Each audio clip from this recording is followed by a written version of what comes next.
as an African American, certainly my heritage comes from Africa. Did some research on that and found out the places that I was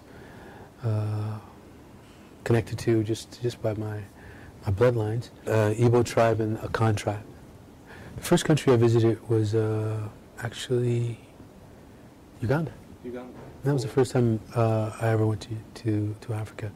It was really fortunate because I was able to enter the culture with the purpose of understanding, with the purpose of not like being an observer, but feeling it experientially from the inside out as much as I could. And so as people were helping me to understand that, taking me to different places, letting me have different types of experiences in the home and the family. I had to also learn the language, which understanding another language really keys you into a culture, to be able to shift your brain so that it thinks in a different pattern.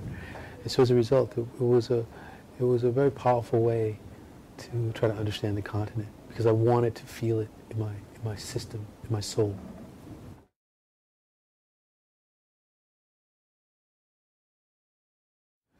TC and Greg asked me if I would come and look at some footage that they had gotten. They had been working for a while, going back and forth to Rwanda to make this film. And then I went and looked at it and just gave them my thoughts about the cut and the edit and what would be necessary to make the story to be able to be told in a powerful way.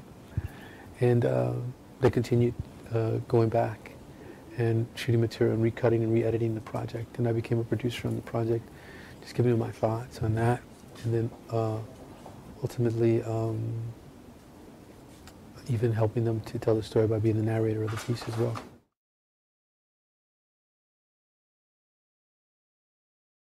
It's a partnership with UNESCO, the ministry in Sudan. It's a conflict transformation training program that is designed and has been agreed upon to be in every state of the southern Sudan. We started in the first state, Jonglei State.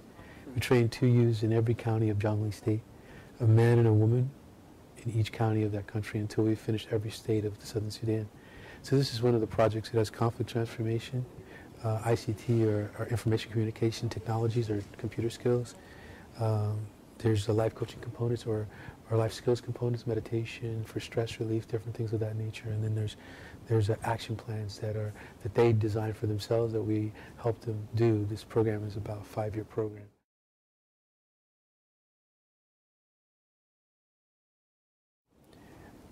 I worked on the language, because I spoke both Afrikaans and Zulu. I don't speak them fluently now, but at the time I was able to utilize them in the film, I think, properly.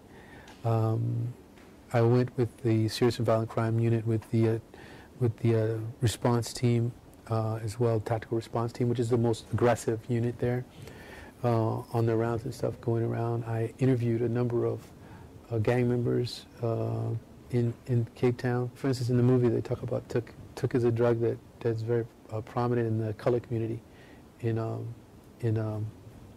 Cape Town. And when you go into the schools there, which I got the opportunity to do, go to the communities, then you'll see that this drug is ravaging even like children as young as 12 years old. Sometimes in a small primary school, you'll have 40 to 50% of the community there that were affected or dealing with that drug.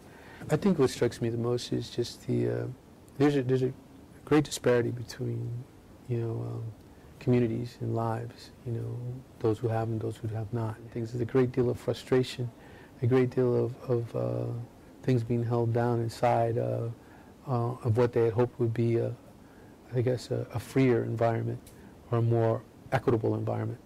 Because I think the economic apartheid that I guess still remains in some ways is difficult.